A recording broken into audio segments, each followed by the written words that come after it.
Constitutional Conversations is a series of discussions by America's leading scholars about the principles, framing, ratification, and implementation of constitutional government in the United States.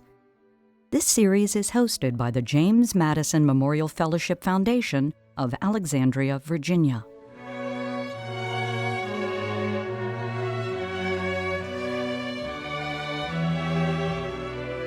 I think it's true that all political societies celebrate great leaders, great political leaders. But it's not true, I think, that all nations celebrate their founders or their founding fathers. I think we find that in those nations that can point to a particular moment in time where there's a new direction in the political society, that this is a society that may celebrate its founding fathers. And for Americans, of course, this is a moment we celebrate every year on July 4th. It's a time when Americans take a deliberate new direction in their nation, and we celebrate those individuals who played a part in culminating in that Declaration of Independence.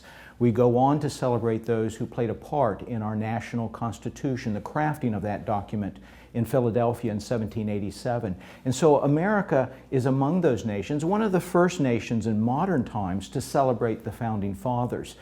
We now find it rather common with new nations that they will too celebrate their founders. We find it somewhat less frequently in ancient political societies. One culture that does celebrate a founder is the Hebraic culture, celebrate Moses as a founding father. And it's somewhat interesting that Americans come to view George Washington as their Moses. Washington was frequently compared to Moses, the founding father. So we find it somewhat infrequently in ancient cultures, but increasingly in the modern world we find new nations as they come online will often celebrate those individuals who played a key, momentous role in creating something new in their political society. I think it's true that very early on in the post-independence era, or in that period leading up to independence, Americans began to celebrate important leaders. And those first individuals that they celebrated, perhaps as founders, the word founding fathers is not part of the currency at this time in American history, but they celebrated those individuals who were military heroes, those who had won important battles in the conflict with Great Britain. George Washington, of course, was always first.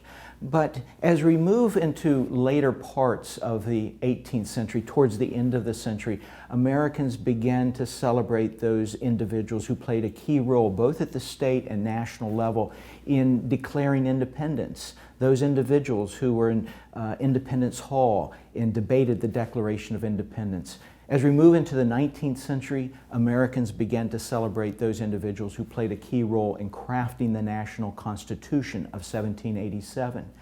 And one of the lessons that we learn from this is that, yes, Americans have celebrated great and important leaders from the very beginning, but our idea of who are the important founders has not been static over the course of American history. We started by celebrating military heroes. We moved on to celebrate those who declared independence. And later, we celebrated those individuals who played an important part in creating, establishing constitutional republics at the state as well as the national level.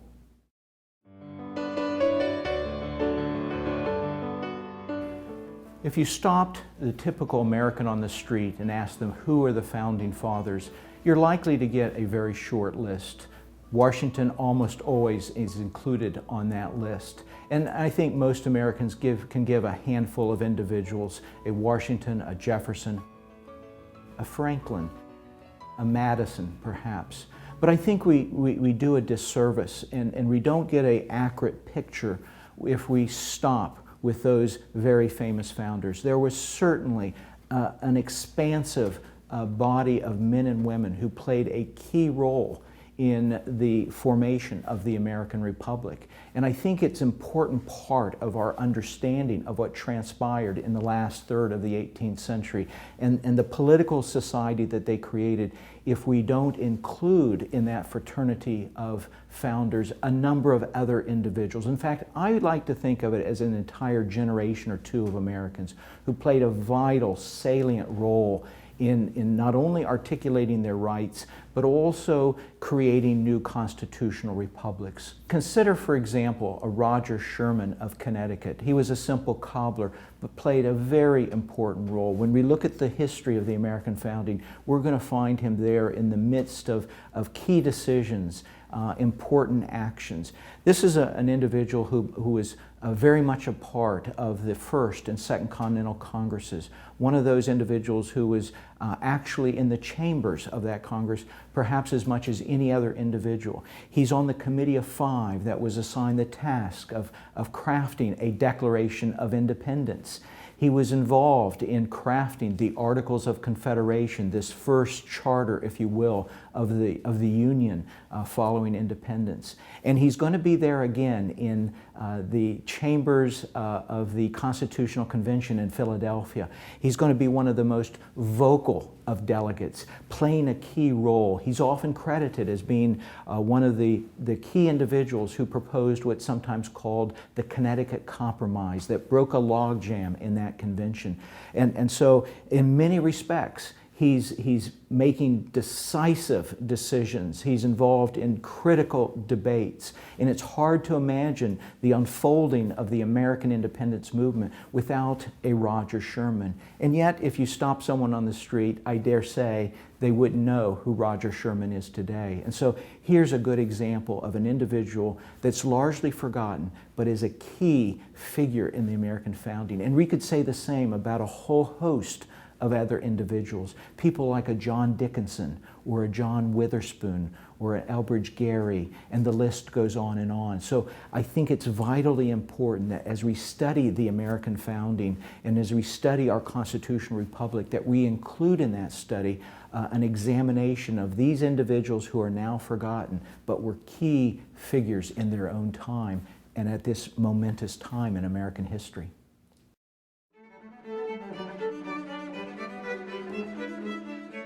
I think we must first acknowledge, of course, that the famous founders did in fact make important contributions to the American founding.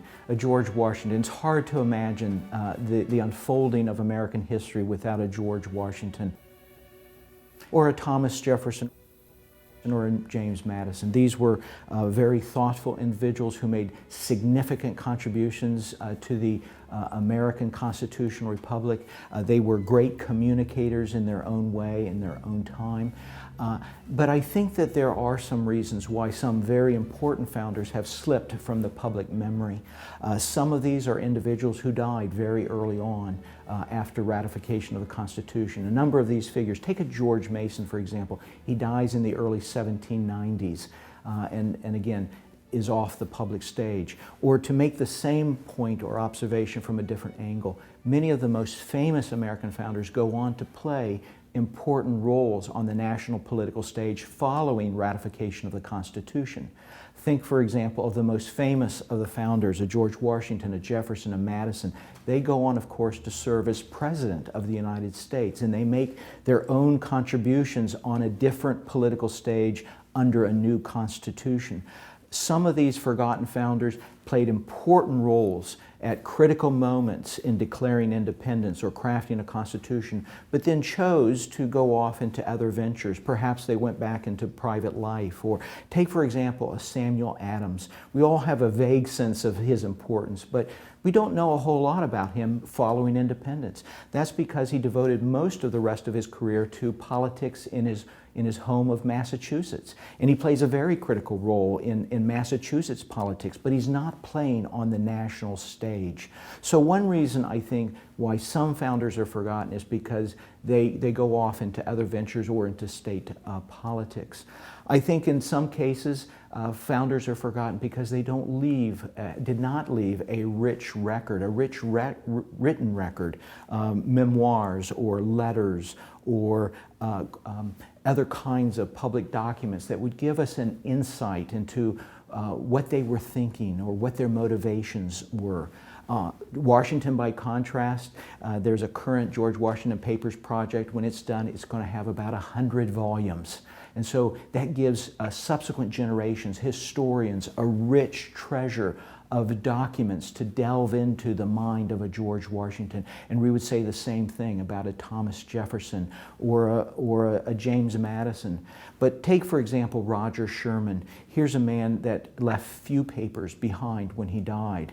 And so we don't have that rich treasure trove to sort of draw on in understanding what he was thinking at critical moments in his life. There are other reasons why founders, I think, have slipped into obscurity. Some has to do with the politics that followed. Some of them found themselves on the wrong end of political debates that even at the time of the American founding or in later generations. Two very interesting founders that are very important but not as well understood today as they should be. One is a John Dickinson. Historians sometimes call John Dickinson the penman of the Revolution. Here's a man whose words played a critical role in the American founding.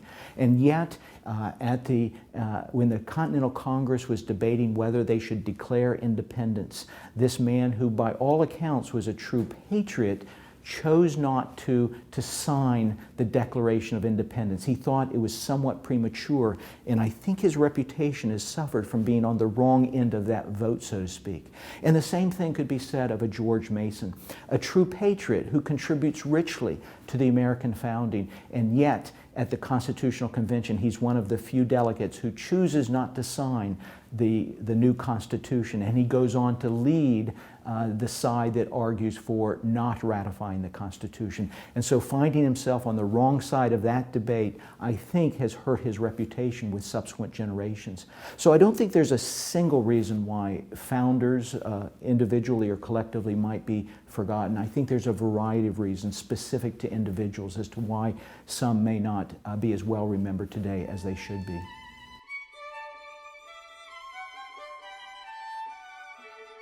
I think this was a generation of Americans where there was a sense in which fame was important, and they wanted to be remembered. They wanted to be remembered by later generations. Now, we're not talking here about the kind of celebrity we think of today. Fame in the mind of the Americans of this generation, of the late 18th century, meant to be a person of good reputation, a person of honor, someone who served the public good. And if you think of fame in that sense, you find a number of founders saying that there is no greater calling than the pursuit of fame.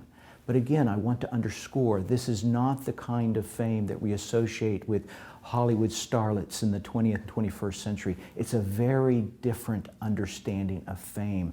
Alexander Hamilton in Federalist Paper 72 speaks of the importance of the pursuit of fame.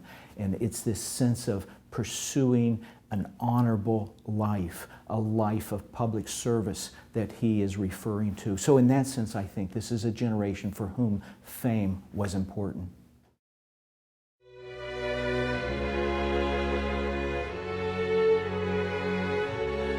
Constitutional Conversations is made possible by a generous grant from the Fairleigh S. Dickinson Jr. Foundation. Constitutional Conversations is made possible by the James Madison Education Fund.